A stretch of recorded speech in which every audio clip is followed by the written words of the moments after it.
Class is in session, and the subject is hydropower.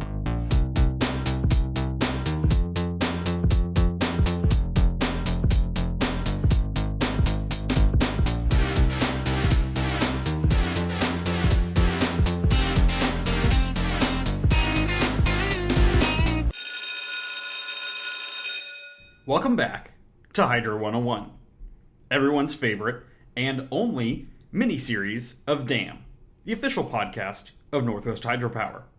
I'm your host, Austin Rohr, and I manage all things communications here at Northwest River Partners. If the title didn't give it away already, Hydro 101 aims to break down the complexities of hydropower at a basic level and help you better understand how our favorite energy resource works. My much-needed disclaimer is that these podcasts are set at an incredibly high level. We're going to favor generalizations over nuance and paint with a broad brush. If you want a deeper dive on these subjects, that's what we aim to do with our regular episodes of DAM. And if you happen to be a subject matter expert on a topic we're covering, understand that this podcast really isn't necessarily intended for you. I still invite you to listen on, of course, and perhaps you or someone you know would make an excellent guest on a future episode. The goal here is to help get our listeners up to speed with a crash course on hydro and help them become more familiar with what we're discussing so that nobody feels left behind or intimidated. Energy and hydropower is full of big words and endless acronyms, and it's our goal to make all of this more approachable. Now, on the last episode of Hydro 101, we covered the most basic of concepts about hydropower, and in that episode, we touched on some of the fish passage that exists at these projects. When brainstorming topics for today's episode, expanding on fish passage seemed like a natural fit. It's kind of where we left off with the last episode, and I also confirmed with Google that people are often searching for hydropower and its relationship with fish. So clearly this is a question on many people's minds. Hydropower and fish have a complex relationship, to say the least. And I have to emphasize that many dams around the world do not incorporate fish passage. Likewise, some here in the Northwest do not either. I think that we need to get something out of the way. Our organization, Northwest River Partners, has consistently stated that we specifically advocate for productive, extremely useful to society dams in our region that supply the majority of the energy for not-for-profit, community-owned utilities, and provide numerous secondary benefits as well for agriculture, transportation, and recreation. These dams, in almost all cases, actually feature fish passage. We have also expressed support for reintroduction of salmon above Grand Coulee and Chief Joseph dams, which, due to their design, do not have fish passage. You can always contact us via our contact form on our website, nwriverpartners.org, email us directly at info@nwriverpartners.org, or shoot us a direct message on one of our social media accounts if you have questions about specific fish-related issues with specific hydropower projects and our stance on them, and we will happily have those conversations with you. With that cleared up, what even is fish passage? What is this term that we keep throwing around, which, by the way, try saying it 5 times fast and I guarantee you won't be able to. Now, this term, fish passage, is describing the various ways that migratory fish can navigate up and or downstream of a dam in order to access their historic and natural habitat. Fish passage can also provide a benefit to non-migratory fish, those that live in the river their entire lives, but it is primarily intended to help those migratory species. Now, migratory species can fall into one of two categories, or terms that you may see out there. These terms are anadromous and catadromous. Anadromous fish are born in freshwater, leave to spend the majority of their lives in saltwater, and return to freshwater to spawn. Catadromous fish do the exact opposite. We do not have catadromous fish on the West Coast, So we're not going to be spending any time discussing that. And that means that the migratory species that we will be discussing today are all going to be anadromous. Those fish that our region is particularly focused in on are as follows: white sturgeon, Pacific lamprey, and Pacific salmon. And if you were to research anadromous fish in the Columbia, you would also come across the invasive or non-native American shad. You'll notice that I said fish and not species, and that is because there are multiple species of Pacific salmon. They are Chinook, pink, chum, sockeye, and coho. These fish also have a lot of other sort of secondary names, and you may find that those come up if you're doing your own research at home. Steelhead are also considered Pacific salmon. Interestingly, these fish are actually the same species as the rainbow trout, and the difference between the two is a matter of whether an individual remains in freshwater its entire life or goes on to live an anadromous life. This is believed to be determined by a number of factors, which would include things like genetics and environmental conditions, and quite frankly, it's a really interesting topic that I have to cut short for this podcast. But there is a ton of interesting stuff to dive into on these fish. Similarly, the cutthroat trout is also a member of the Pacific salmon family, and these fish can adopt an anadromous lifestyle. Also, when I say the Pacific salmon family, I don't mean the scientific family. I haven't taken the time here to dive into whether we're talking about a family, a genus, what have you.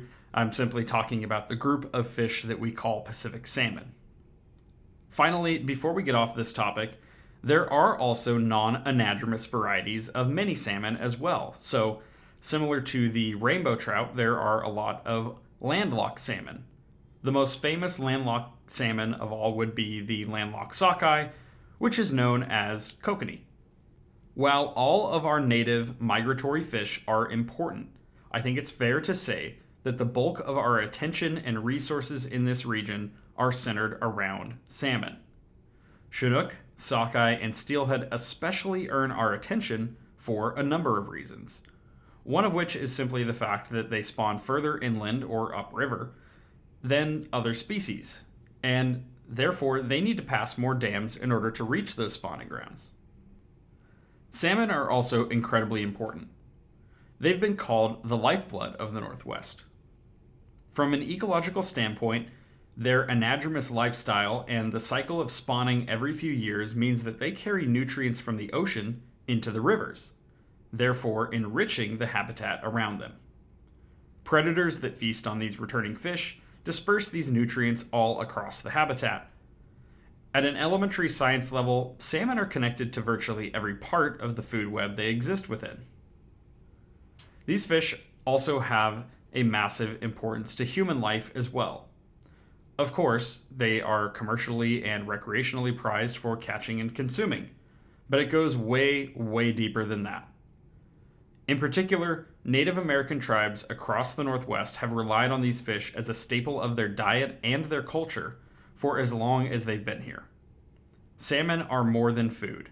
They are a way of life for these people, a cornerstone of their unique cultures, and in many cases, they are religiously significant. We could dedicate an entirely separate podcast series to covering this side of the subject at length. But in short, what I'd like to say is that it should be noted that ensuring hydropower and salmon could coexist was not always a priority. However, it was recognized that it needed to be, and fish passage, along with other habitat improvements and the introduction of hatcheries, have been a major concern in our region for decades, since the first major hydroelectric projects were constructed. Billions of dollars have been invested, largely funded by public power and our very own energy bills, to ensure we are providing passage for these fish. Of course, investments for sturgeon and lamprey have also been made, as these fish are important too. Though many fish passage improvements for salmon have benefits for these other fish as well as freshwater dwelling species. I know that was a lot of setup, but now I think we're ready to actually dive into what fish passage looks like. We'll start with the ways fish can navigate upstream or upriver. the most famous being the fish ladder.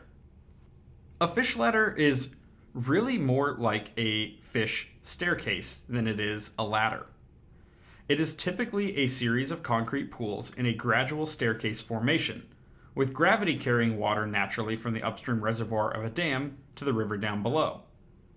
Fish, especially salmon, can quite easily climb their way up these pools, the same way they navigate natural rapids to reach their destination.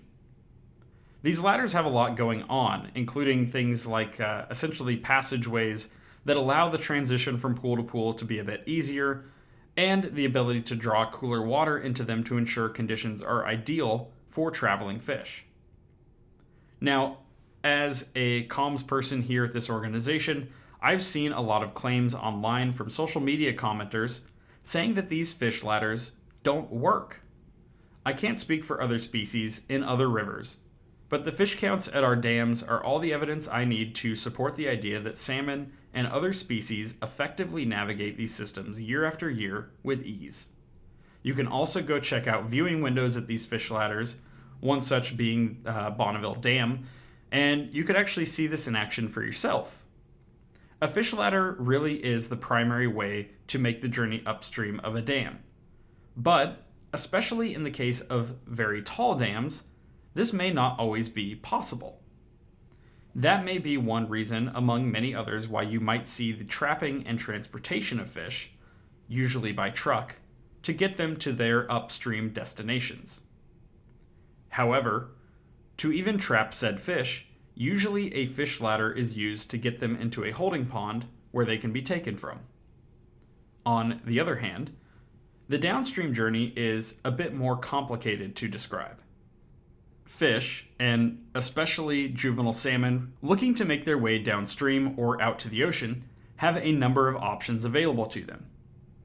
Which they choose varies on a number of factors, and even today, scientists continue to study why one method may be more preferred or successful to another.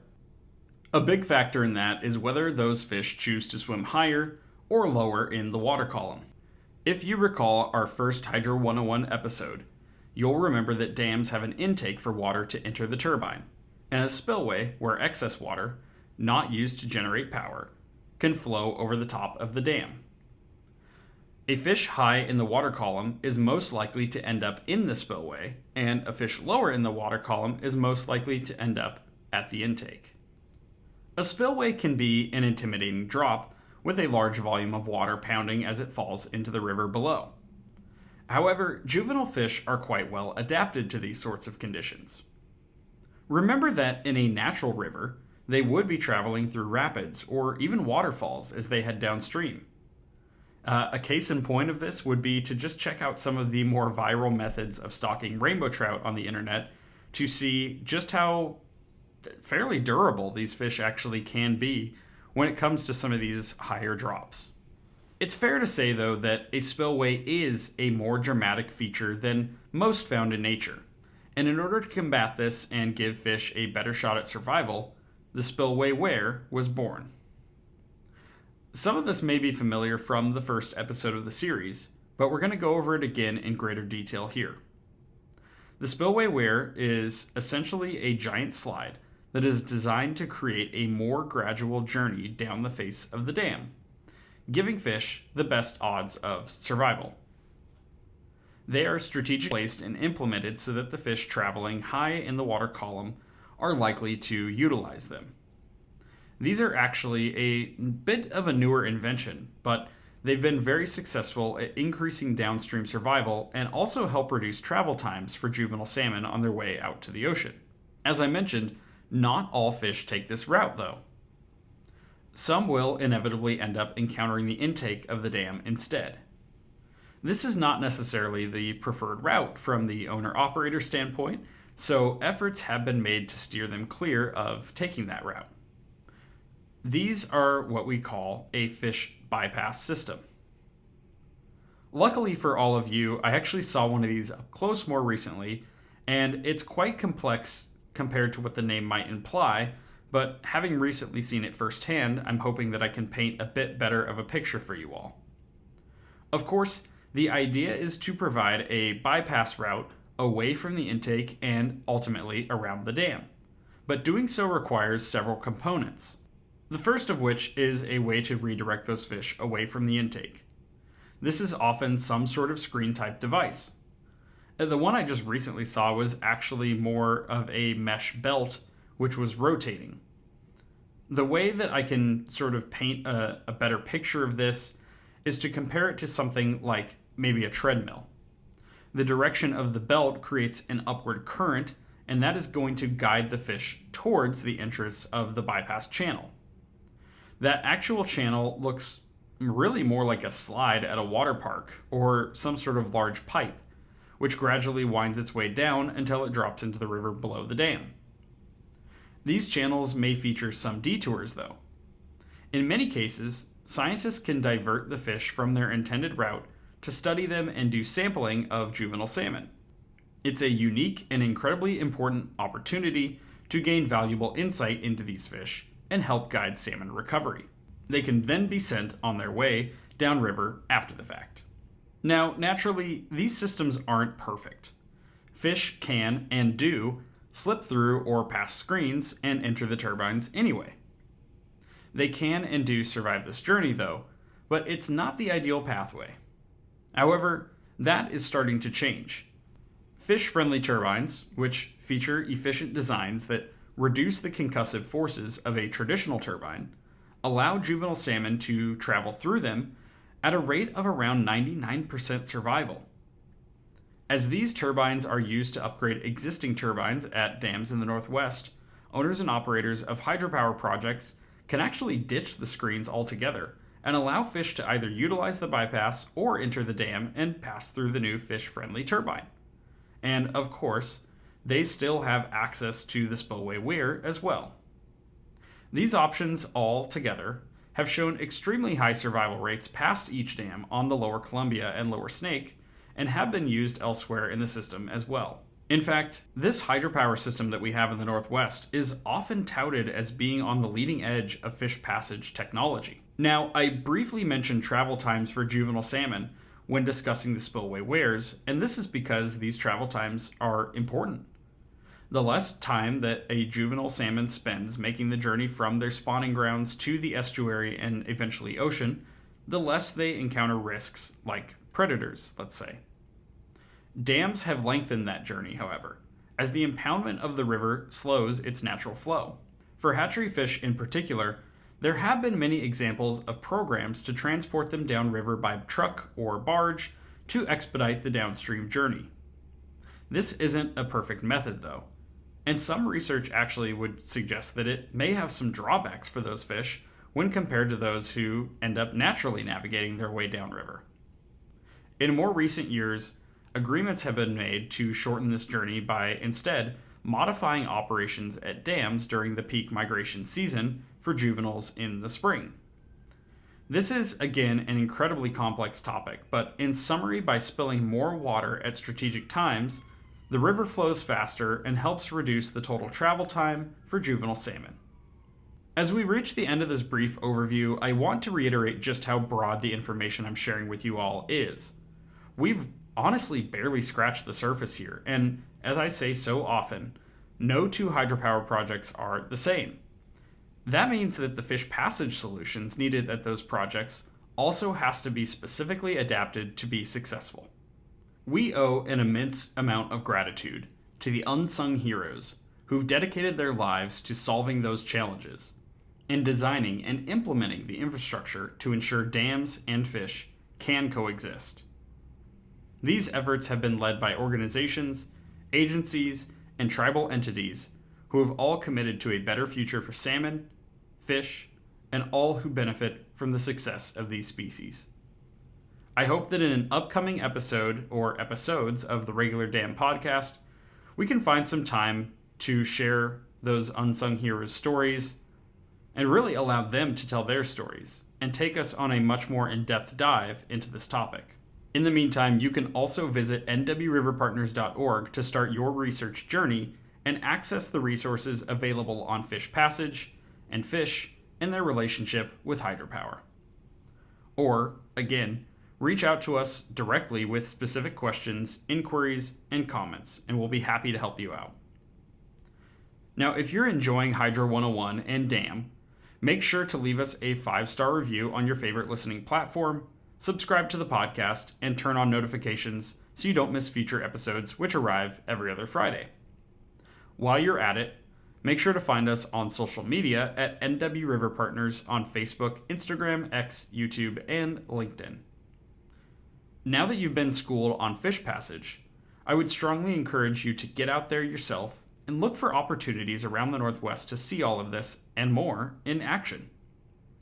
Take advantage of the onset of spring and summer and get your field trip on.